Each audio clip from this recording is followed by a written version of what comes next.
Imagine this.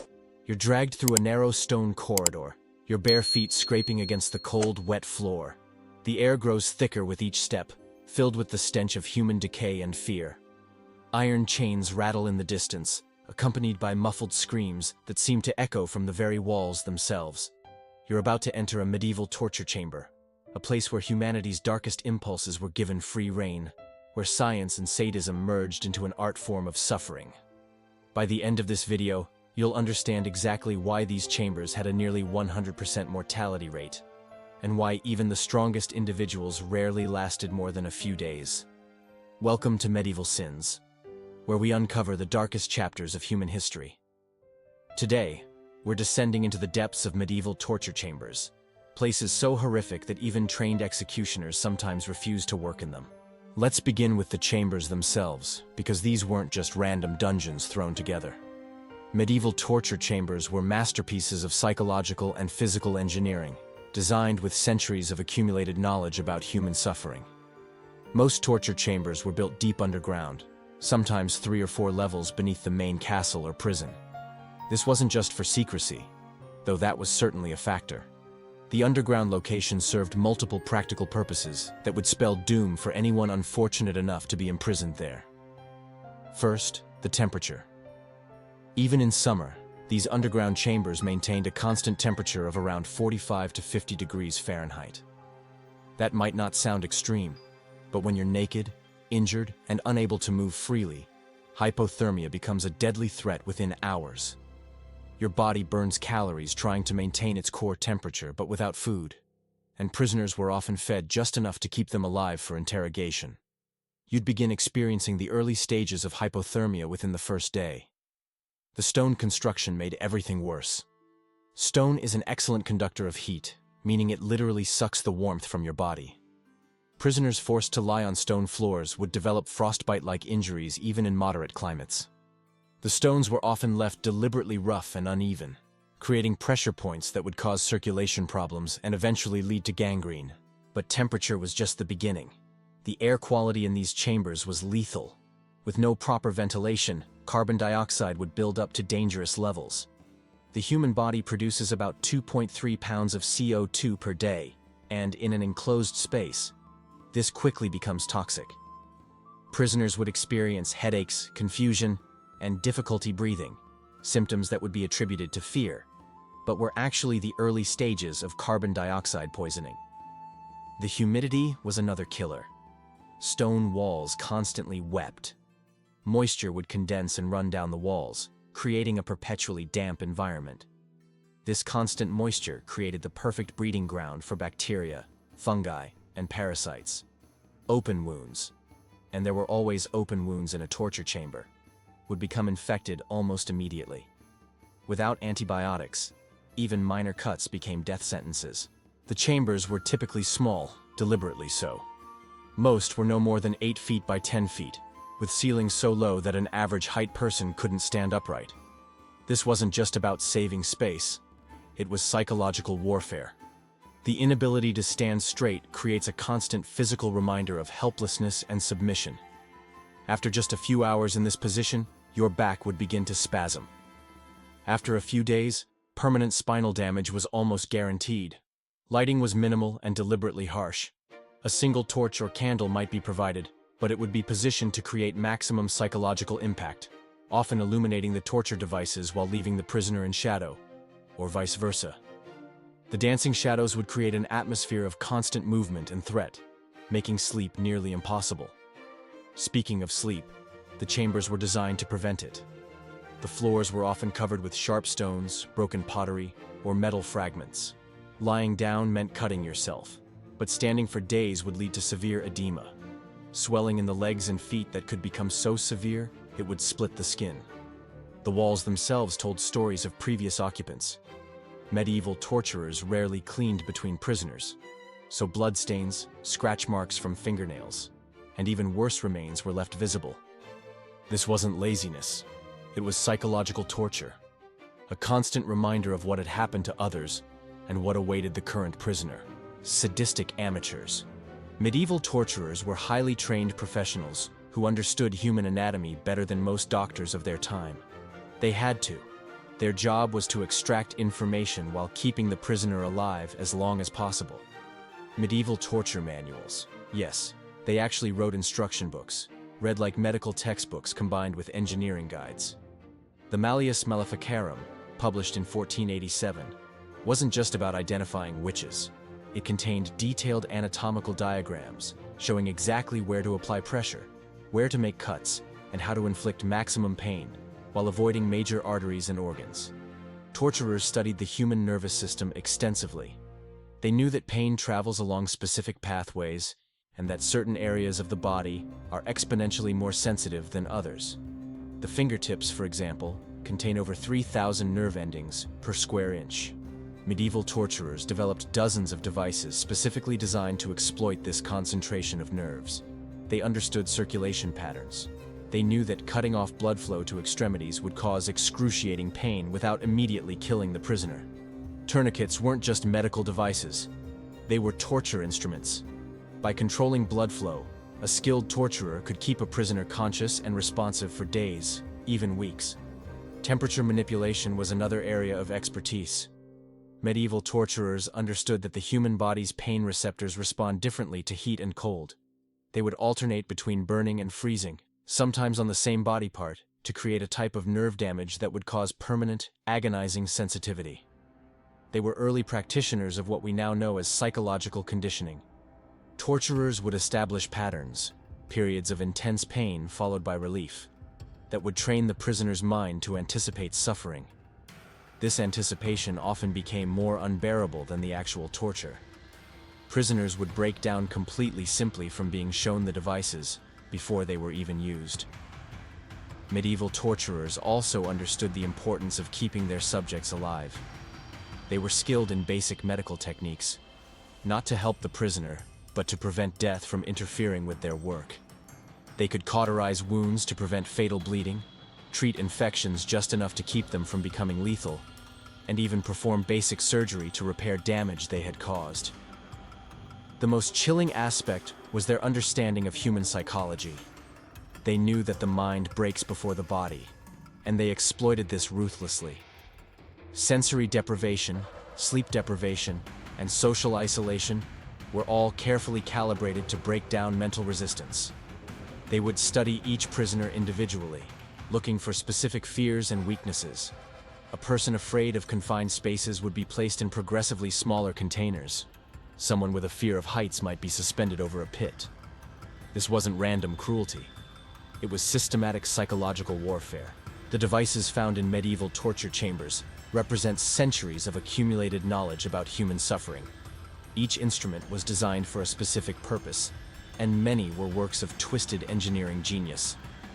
Let's start with the strappado, one of the most common and effective torture devices. The prisoner's hands would be tied behind their back, then they'd be hoisted up by a rope attached to their wrists.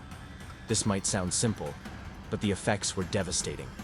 Within minutes, both shoulders would dislocate. The weight of the body would cause the shoulder joints to separate completely, tearing ligaments, muscles, and tendons. But that was just the beginning. Weights would be attached to the prisoner's feet, increasing the downward force. The spine would begin to stretch and separate. Prisoners would lose consciousness repeatedly from the pain, only to be revived and the torture continued. The strappado could be calibrated. Lighter prisoners might survive for hours, while heavier individuals would suffer massive internal injuries within minutes. The rack is probably the most famous torture device, and for good reason. The mechanical advantage of the wheel and gear system meant that a torturer could apply thousands of pounds of force with minimal effort. The human spine has natural curves that distribute weight and stress. The rack would gradually flatten these curves, causing the vertebrae to compress and separate in ways they were never designed to handle. As the body stretched, different systems would fail in a predictable sequence. First, the smaller joints, fingers, toes, wrists, and ankles, would separate. Then the major joints, shoulders, hips, and knees. The spine would begin to stretch, causing disc herniation and nerve damage. Eventually, the rib cage would expand beyond its capacity, making breathing impossible. But perhaps the most psychologically devastating was the duration. The rack worked slowly. A prisoner might be stretched for hours, feeling each individual joint separate, hearing their own bones crack and pop. Many prisoners would beg for death long before any fatal damage occurred. The Iron Maiden is often dismissed as a myth, but historical records prove that similar devices were used extensively. The concept was simple but brutally effective: a human-shaped iron cabinet lined with spikes. The spikes were carefully positioned and measured, long enough to pierce skin and muscle but short enough to avoid major organs and arteries. When closed, the Iron Maiden wouldn't kill you quickly. Instead, you'd be held in a standing position, impaled by dozens of iron spikes, unable to move without causing yourself additional injury. The psychological impact was immense. You'd be conscious, aware, and helpless, with every breath and heartbeat causing additional pain. The Judas cradle, also known as the Judas chair, was a pyramid-shaped seat made of metal or wood. The prisoner would be lowered onto the point, which would be positioned under the tailbone, genitals, or other sensitive areas. Their body weight would cause the pyramid to slowly penetrate, but the process could be controlled by adjusting the ropes. What made this device particularly horrific was its adjustability. The torturer could control the exact amount of pressure and the rate of penetration. The process could take hours or even days. Infections from the wounds were almost guaranteed, and the positioning made it impossible for the prisoner to shift weight or find any relief. Thumb screws and other compression devices exploited the concentration of nerves in extremities. The human thumb contains an incredible density of nerve endings, and the bone structure is complex but fragile. Thumb screws would apply gradually increasing pressure, first crushing soft tissue, then fracturing the complex network of small bones. But the genius of these devices was in their precision. They could be adjusted in tiny increments, allowing torturers to increase pressure slowly over hours or days. The pain would build gradually, starting as discomfort and escalating to unbearable agony, all while keeping the prisoner fully conscious and responsive. Hot coals and branding irons were used not just to cause immediate pain, but to create permanent, constantly painful injuries. Third-degree burns destroy nerve endings, which actually reduces immediate pain, but they create scar tissue that remains painful for life. Medieval torturers understood this, and would often alternate between burning and allowing healing, creating layers of scar tissue that would cause chronic, permanent pain. Understanding why you wouldn't survive a medieval torture chamber requires understanding what happens to the human body under extreme stress and pain. The process is both fascinating and horrifying from a medical perspective. When subjected to extreme pain, your body triggers what's known as the stress response cascade. Your adrenal glands dump massive amounts of adrenaline and cortisol into your bloodstream. This is designed to help you fight or flee. But in a torture chamber, you can do neither. These stress hormones, with nowhere to go, begin to poison your system. Adrenaline increases heart rate and blood pressure dramatically. In a normal emergency, this helps pump blood to your muscles so you can run or fight. But sustained over hours or days, this elevated heart rate begins to damage the heart muscle itself. Medieval prisoners often died of what we would now recognize as stress-induced heart attacks, even without any direct injury to the heart. Cortisol, meanwhile, suppresses your immune system. This hormone is meant to redirect energy away from fighting infections and toward immediate survival. But in a torture chamber, where you're constantly exposed to bacteria and your skin is constantly being broken, a suppressed immune system is a death sentence. Minor cuts become major infections within hours. The pain itself triggers additional biological cascades. Extreme pain causes the release of substance P, a neurotransmitter that amplifies pain signals. Essentially, the more pain you experience, the more sensitive you become to additional pain. This creates a spiral where each new injury hurts exponentially more than the last. Sleep deprivation, universal in torture chambers, causes its own cascade of biological breakdowns. After just 48 hours without sleep, your cognitive function begins to deteriorate rapidly. Hallucinations start after 72 hours. Your immune system crashes, your temperature regulation fails, and your body begins to literally consume its own muscle tissue for energy. Dehydration compounds everything. The human body can survive weeks without food, but only days without water. In the stress of torture, you lose fluids through sweat, tears, blood, and elevated breathing. Medieval torture chambers rarely provided adequate water, and what they did provide was often contaminated. As dehydration progresses, your blood becomes thicker and harder for your heart to pump. Your kidneys begin to fail as they can't filter waste effectively.